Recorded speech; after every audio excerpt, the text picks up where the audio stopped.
खूबसूरत महिला 2 बंदूकें लिए मुस्कुराती हुई 12वें राशि चक्र टूर्नामेंट की इमारत की ओर बढ़ती है। वीरान इमारतों से गुजरते हुए वह सोचती है, यह शहर हाल तक 5 लाख लोगों का घर था। सीढ़ियां चढ़ते हुए वह अपने पिता के कठोर प्रशिक्षण और बहन को चुने जाने की याद करती है।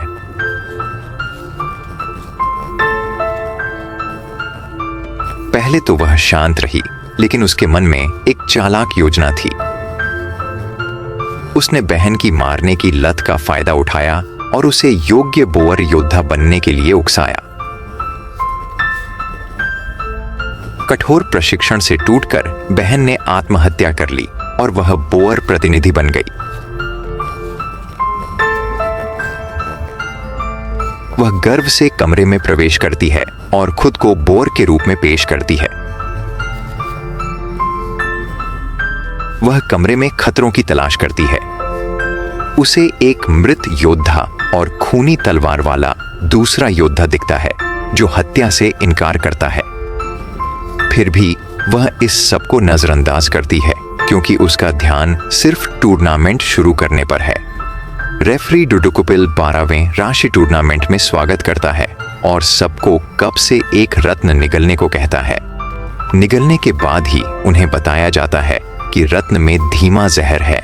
टूर्नामेंट जीतकर ही वे मारक पा सकते हैं। सभी नियम बताए जाते हैं और युद्ध भूमि युद्ध के लिए तैयार है। डुडुकुपिल चला जाता है, तभी बंदर योद्धा कहता है कि सभी बच सकते हैं। विजेता को एक इच्छा मिलेगी। सभी सोच रहे हैं कि विजेता सबको जिंदा करने की इच्छा मांगे। उन्हें शक है, पर कुछ बंदर योद्धा के साथ जल्द ही मिल गए। पर सहमति बनने से पहले किसी ने भूकंप जैसा कुछ करके उनके नीचे का फर्श गिरा दिया। बोअर खुश है क्योंकि वह नायक द्वारा सबको बचाने के विचार पर यकीन नहीं कर रही थी, और जब वह सोच रही है कि भूकंप किसने किया, तब उसका सामना खरगोश योद्धा से होता है। कोई और न दिखने पर वह मन में उसके खिलाफ हमले की योजना बनाती है। वह सोचती है कि कैसे अपनी अनंत गोलाबारी का इस्तेमाल करेगी। लड़ाई शुरू करने के लिए वह खुद को बौर की इनुनोशिशी बताती है और खरगोश अपना नाम उसकी बताता है। पर जैसे ही वह हमला करने दौड़ती है, कोई उसे पीछे से पकड़ लेता है और खरगोश तुरंत उसकी छाती पर वार करता है। जब वह मुड़कर देखती है कि यह कौन है, तो वह मृत योद्धा निकलता है। हैरान होकर उसे एहसास होता है कि उनमें एक नेक्रोमेंसर है। अब बोअर मर चुका है और उसगी के पास उसका गहना है, पर उसने जादुई रूप से उस निर्जीव शरीर को अपनी योद्धा टीम में शामिल किया है। बोअर और सांप योद्धा की लाशों के साथ नेक्रोमेंटिस्ट के पास एक मजबूत टीम है। 2 अन्य योद्धा सुनसान सड़क पर चल रहे हैं, हैरान कि पूरा शहर एक रात में खाली हो गया। वे बंदर योद्धा के सुझाव पर टीम बनाते हैं और सीवर में छिपना बेहतर समझते हैं। पहली योद्धा शार्यू बंदर की योद्धा शांति से मारती है। दूसरा नेजुमी चूहे का योद्धा भय से मारता है। नेजुमी को शक है कि शार्यू भूकंप के लिए जिम्मेदार थी। वह इस शक की पुष्टि करती है, पर अधिक जानकारी नहीं देती। कुत्ते का योद्धा रहने के लिए एक शांत पार्किंग स्थल ढूंढता है। उसके मामले में उसका शरीर अपने जहरीले दांतों से बचाव के लिए एंटीवेनम बनाता है। जब उसने गहने निगल लिए तो वह जहर के असर को खत्म कर पाया, इसलिए वह लंबे समय तक छिपने को तैयार है। पर जब वो अपनी छिपने की जगह तैयार कर रहा था, मुर्गी योद्धा ने एक पक्षी की मदद से उसे ढूंढ लिया और साथ मिलने को कहा। मुर्गी ने खुद को निवातोरी चिकन योद्धा बताया जो चोंच से मारती है, और कुत्ते ने डोत्सुकु कुत्ता योद्धा कहा जो काट कर मारता है। जब डोत्सुकु को पता चला कि एक नेक्रोमेंसर मौजूद है, तो दोनों योद्धा टीम बन गए और उसे खोजने निकल पड़े। जब उन्हें पता चला कि खरगोश टीम अलग हो गई है, तो उन्होंने पहले सूअर को निशाना बनाया। डोत्सुकु ने निवातोरी को सूअर से लड़ने के लिए तैयार किया। उसे अपना खास काटने वाला जादू दिया। इस काटने से मुर्गी योद्धा अपनी पूरी ताकत निकाल पाएगी और सूअर का मुकाबला कर सकेगी। दुर्भाग्य से उसका पहला निशाना डोत्सुकु ही बन गया, क्योंकि वह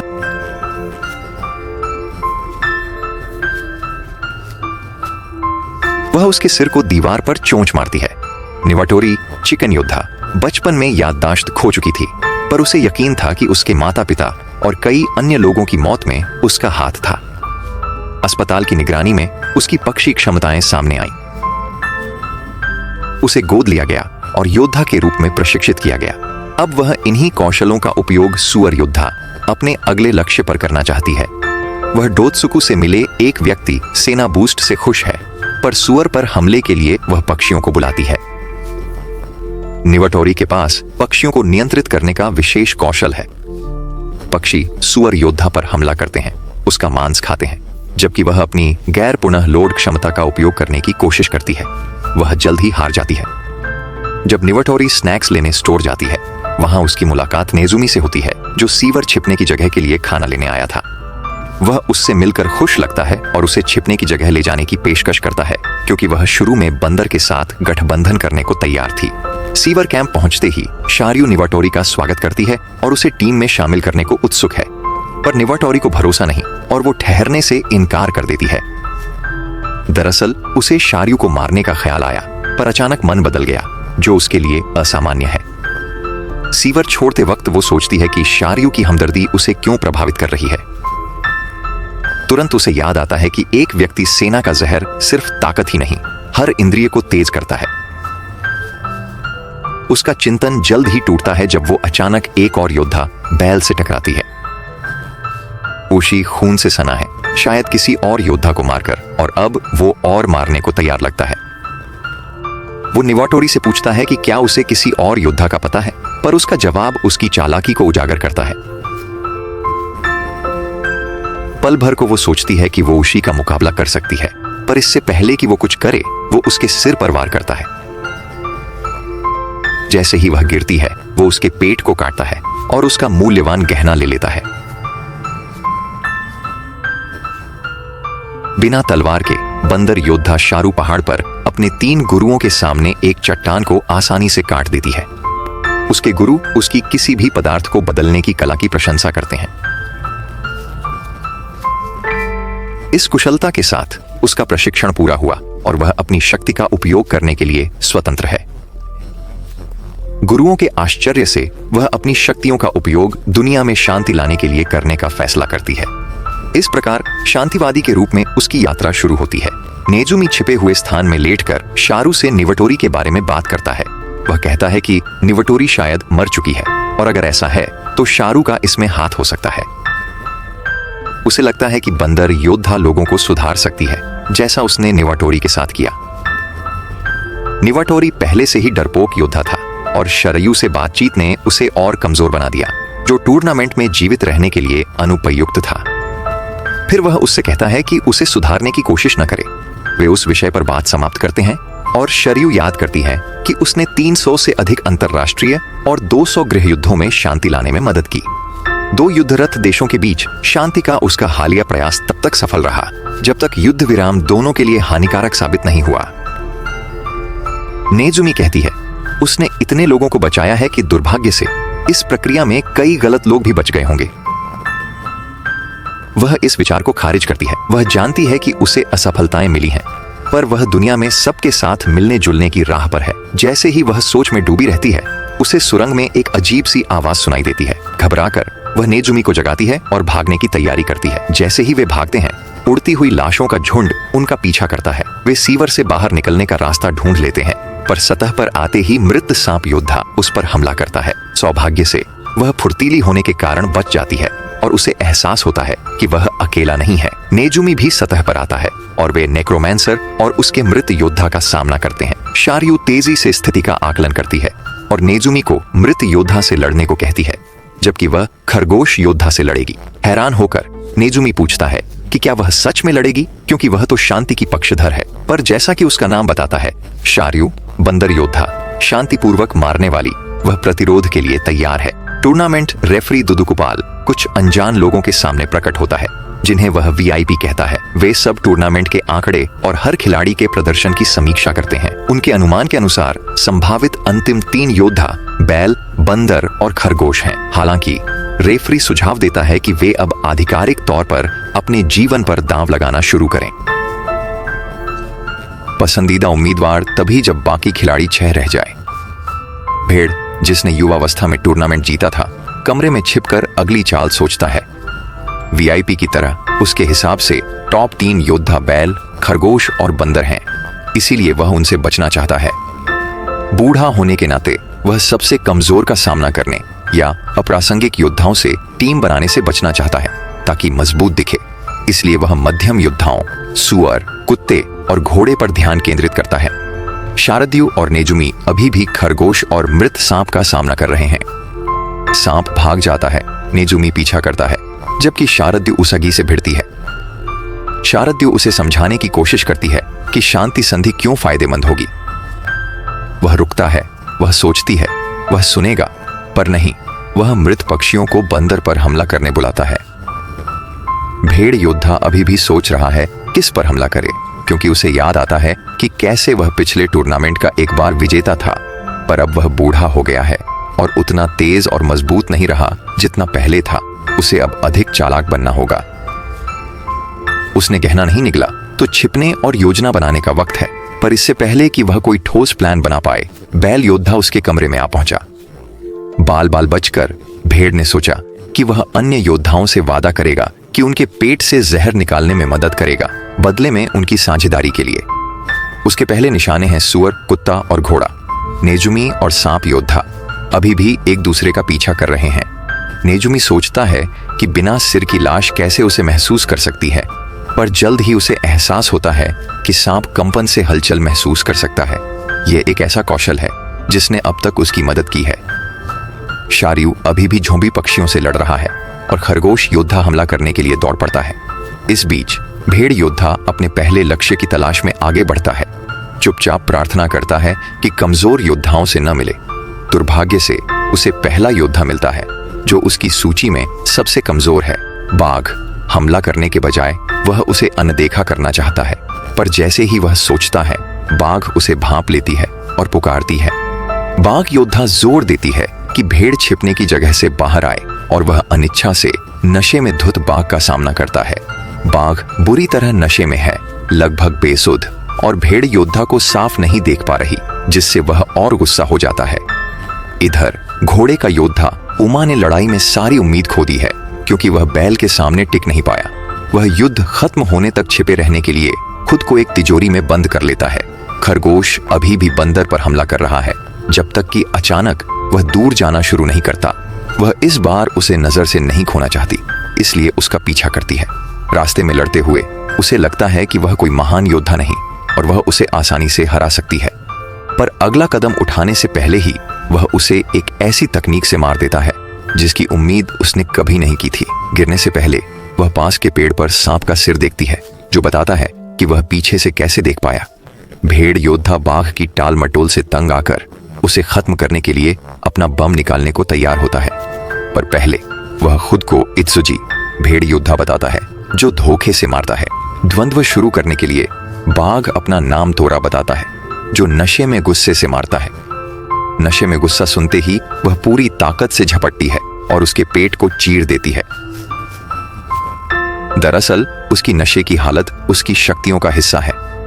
6 योद्धाओं के गिरने के साथ वीआईपी लोग दांव लगाना शुरू कर देते हैं। बचे हुए योद्धा हैं बैल, खरगोश, घोड़ा, बाघ, चूहा और अजगर। ज्यादातर लोग बैल पर दांव लगाते हैं, जिसके जीतने की संभावना अधिक है।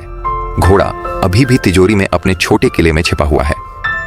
वो सोचता है बाहर जाना मौत है, पर छिपना भी जहर से मरना है। अगला कदम सोचते हुए वो याद करता है कैसे इतना मजबूत बना। कई शारीरिक और वैज्ञानिक प्रक्रियाओं से गुजरा, जिससे अभेद्य रक्षा तकनीक बनी। फिर भी बैल ने उसे हरा दिया, जो उसके लिए अपमानजनक था। अपने विचारों में खोया वह पास से एक अजीब आवाज सुनता है। चूहा लाइट जलाता है और घोड़े को मुर्दे की तरह न छिपने की चुनौती देता है। चूहा खुद को नेजुमी, सबको मारने वाला चूहा योद्धा बताता है। घोड़ा जवाब देता है, मैं उमा हूं, चुपचाप मारने वाला घोड़ा योद्धा। नेजुमी चुपके से जाते हुए कहता है, इमारत छोड़ दो, सांप यहां आएगा। घोड़ा योद्धा फिर अकेला है और सोच रहा है कि जाए या न जाए। सांप इमारत के सामने आकर उसे जला देता है, जिससे घोड़े की मौत हो जाती है। खरगोश योद्धा ने बंदर योद्धा को अपनी कठपुतली बना लिया है और उसका पहला काम जले हुए घोड़े योद्धा से गहना लाना है। अब उसके पास 2 योद्धा हैं, बंदर और सांप, जो उसके इशारे पर चलते हैं। सांप और ड्रैगन की जोड़ी बड़ा खतरा होती अगर एक की इतनी जल्दी मौत न हुई होती। वे जुड़वांव थे जो जूनी ताइसेन में तात्सुमी परिवार के ड्रैगन और सांप योद्धा बनने से पहले साथ लड़ते थे। टूर्नामेंट मीटिंग में बड़े तात्सुमी भाई ने छोटे को सतर्क रहने की चेतावनी दी।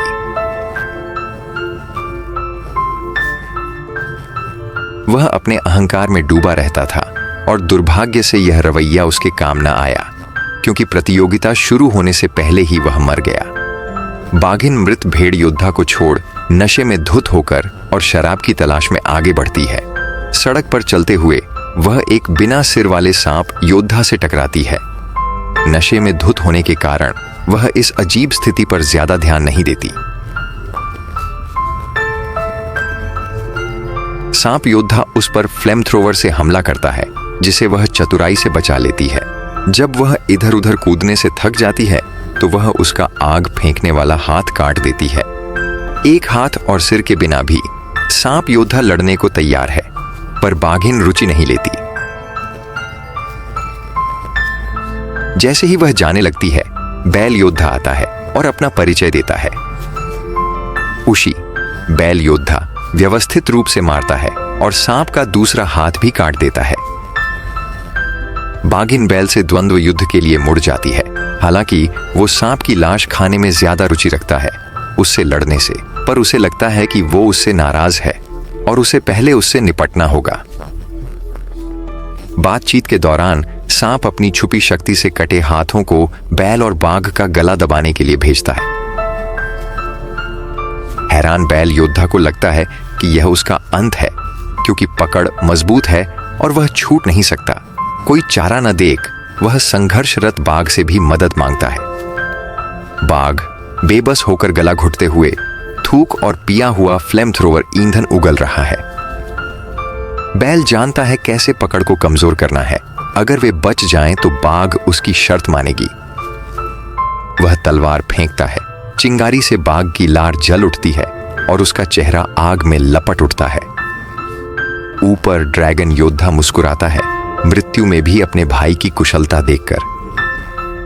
तात्सुमी भाइयों को एक बार योद्धा न्यायालय के सामने पेश होना पड़ा था, उनके दुर्व्यवहार के लिए। यह जूनी ताइसेन में शामिल होने से पहले की बात है। छोटा तात्सुमी भाई सुनवाई में नहीं आया।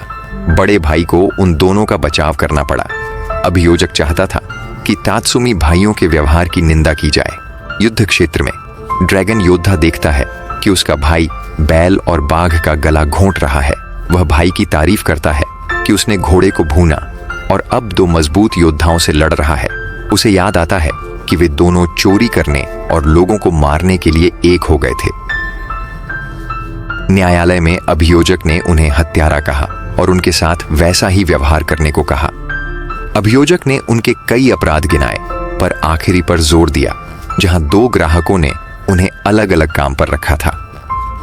ग्राहकों से सच बोलने के बजाय जुड़वां भाइयों ने अपने मकसद पूरे किए, जिसमें ग्राहकों की हत्या शामिल थी। ड्रैगन योद्धा ने आने वाले राष्ट्रीय युद्ध के संदर्भ में अपने और भाई का अंतिम बचाव किया। उसने अदालत में लोगों को याद दिलाया कि वे वहां बिना दया के लड़ेंगे, जो उनके मौजूदा साहस से अलग नहीं है। इससे वह उन्हें चुप करा सका और घर जाकर भाई से मिला, जिसने उसे जूनी ताइसेन का निमंत्रण दिया था। ड्रैगन योद्धा ध्यान वापस युद्ध पर लाता है और जमीन पर अपने भाई के सिर और हाथ रहित शरीर को देखता है। वह देखता है कि बैल और बाघ चालाकी से आग और थोड़े टीम वर्क से खुद को आजाद कर लेते हैं। अब वे सांप के बचे शरीर को खत्म करने को तैयार हैं, पर जीवित तात्सुमी भाई लड़ाई में कूदता है। ड्रैगन योद्धा लड़ने के लिए नीचे उतरता है, पर रास्ते में उसे अपने भाई का सिर मिलता है।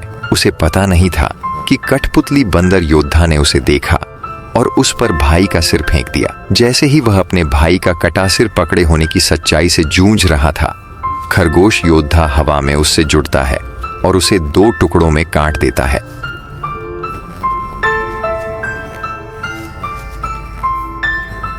उसकी एक और कठपुतली के लिए। अजगर के शरीर के 2 हिस्से उसके सिरहीन भाई के पास गिरते हैं और वह बैल और बाघ के सामने खड़ा होता है। बैल हैरान रह जाता है जब वह अजगर का धड़ और पैर अलग अलग लड़ने के लिए तैयार देखता है। फिर से वह बाघ से कहता है कि वे मिलकर सामने के 4 टुकड़ों को हराएं, अगर आप उन्हें गिन रहे हैं। बैल बाघ से पूछता है कि क्या उसके पास कोई योजना है। उसके पास नहीं है। वह बताता है कि बड़ा तात्सुमी भाई ड्रैगन योद्धा तरल हाइड्रोजन ले जा रहा है, पर इससे पहले कि वह शीतलक के बारे में बता पाए, भाइयों के अंग उन पर हमला कर देते हैं। बाघ सिरहीन सांप से लड़ता है जबकि बैल ड्रैगन के धड़ और पैरों से लड़ता है। जब बाघ समझ जाता है, वह ड्रैगन की पीठ से शीतलक लेकर भाइयों पर डाल देता है। वे तुरंत जमकर मर जाते हैं और बैल भी बाल बाल बचता है। जब वे आराम करने की सोचते हैं, बाघ किसी और को भांपता है और उसे सामने आने का आदेश देता है। बिना किसी मदद के खरगोश का पागल योद्धा छिपने की जगह से निकलकर दोनों का सामना करता है। वे दोनों पूरी ताकत से उस पर टूट पड़ते हैं और उसे तुरंत टुकड़े टुकड़े कर देते हैं। अब तोरा बाघ और उशी बैल के बीच का गठबंधन टूट चुका है। वे एक दूसरे से लड़ने के लिए मुड़ते हैं, इस बार बिना किसी बाधा के। बाघ योद्धा ने पहले बैल योद्धा को बचाया था, उसे बच्चे की तरह आश्रय में ले जाकर। इस घटना के कारण वह सच्चा योद्धा बनने में दिलचस्पी रखने लगी। उसने कई लड़ाइयां लड़ी पर अपने उद्धारक से फिर कभी नहीं मिली। जब वह हार मानने को है, उसका दोस्त उसे जूनी ताइसेन के बारे में बताता है। सभी 12 जनजातियों के आने की जानकारी से वह उशी बैल योद्धा को देखने की उम्मीद करती है। उसे पहले अपने दूर हुए परिवार से स्वीकृति मांगनी होगी और टूर्नामेंट में भाग लेने की अनुमति लेनी होगी। अब वह उशी से लड़ रही है और वह उसे नहीं पहचानता, जिससे वह पहले से कहीं ज्यादा गुस्से में आ जाती है। जैसे ही वे लड़ने को आमने सामने होते हैं, मृत खरगोश का हाथ जमीन से निकलकर बैल पर हमला करता है। बाघ योद्धा उसे बचाने के लिए तेजी से बढ़ती है, लेकिन इस प्रक्रिया में उसे चाकू लग जाता है। उशी खरगोश की बांह को टुकड़े टुकड़े कर देता है, लेकिन तोरा पहले ही जमीन पर गिर चुकी है। खरगोश के शरीर के बाकी हिस्से बैल को मारने के लिए उसकी ओर बढ़ते हैं और वह सबको काट डालता है, लेकिन यह अस्थायी था क्योंकि वे फिर से जुड़ रहे हैं। उशी तोरा को फिर से अपनी पीठ पर उठाता है और उसे सुरक्षित जगह ले जाने के लिए भाग जाता है। असहाय पड़ी, वह याद करती है कैसे उसने उसे पहले उठाया था और कमजोरी से उसे नीचे उतारने को कहती है, पर वह मना कर देता है। वह उसकी जान बचाने का कर्ज चुका रहा है। जब वे काफी दूर पहुंच जाते हैं, उशी उसे नीचे रखकर खून रोकने की कोशिश करता है, पर लगता है वह ठीक होने की उम्मीद छोड़ चुकी है। वह उससे विनती करती है कि खरगोश की कठपुतली बनने से पहले उसे मार दे, पर वह एक शर्त पर मानता है। वे इसे द्वंद्व युद्ध मानेंगे। संतुष्ट, वह खुद को पहले बुलाती है। तोरा, बाघ योद्धा, नशे में क्रोधित होकर मारती हूँ। वह जवाब देता है, उशी, बैल योद्धा, व्यवस्थित रूप से मारता हूँ।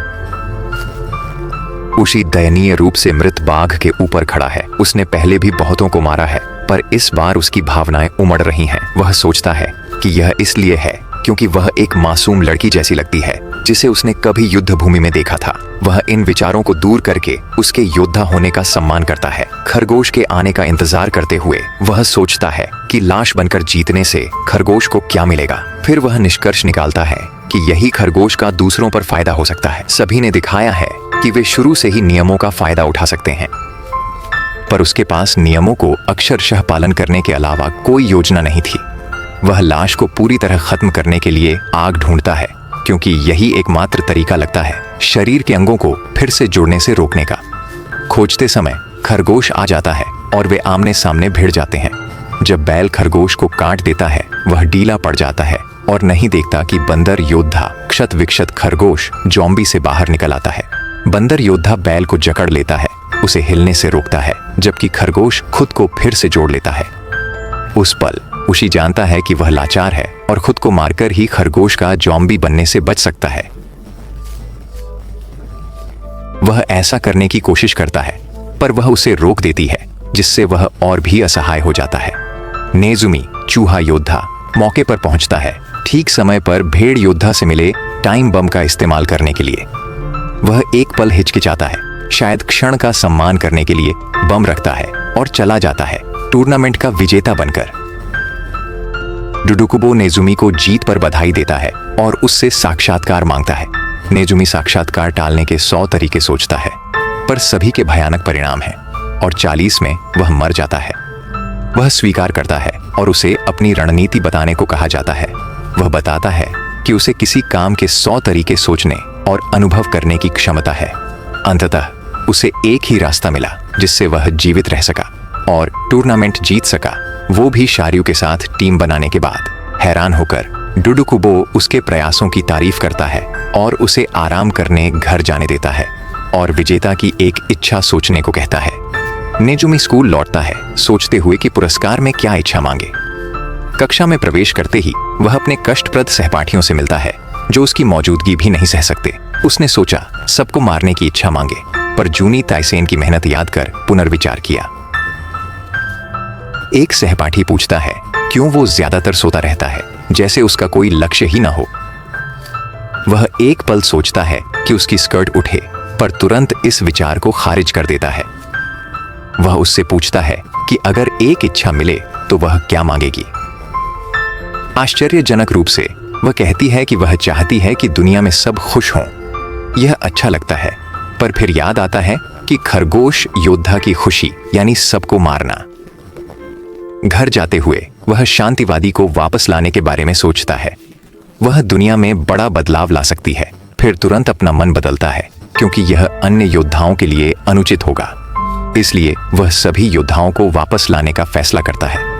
हालांकि इससे जूनी ताइसेन का पूरा दोहराव हो जाएगा। जैसे वो बिस्तर पर लेटा, उसने भेड़ योद्धा की तरह अच्छे स्वास्थ्य की कामना का संकल्प लिया, पर इसका मतलब था कि वो हमेशा जिंदा रहेगा और ये विचार उसे पसंद नहीं था। उसे याद आया कि लड़ाई के दौरान पूछने पर अन्य योद्धाओं के पास सीधे जवाब थे, जबकि उसके पास कोई सुराग नहीं था।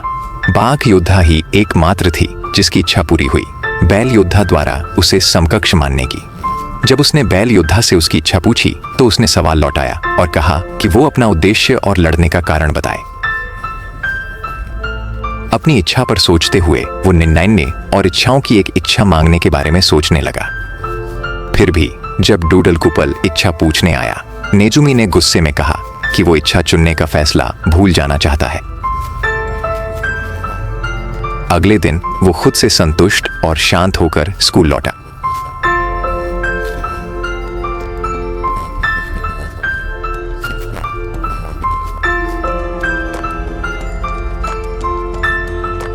Disclaimer.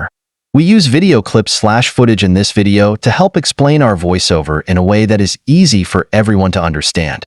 We believe this is within the rules regarding reviews and commentary. We are not trying to infringe on anyone or use their content without permission. Thank you.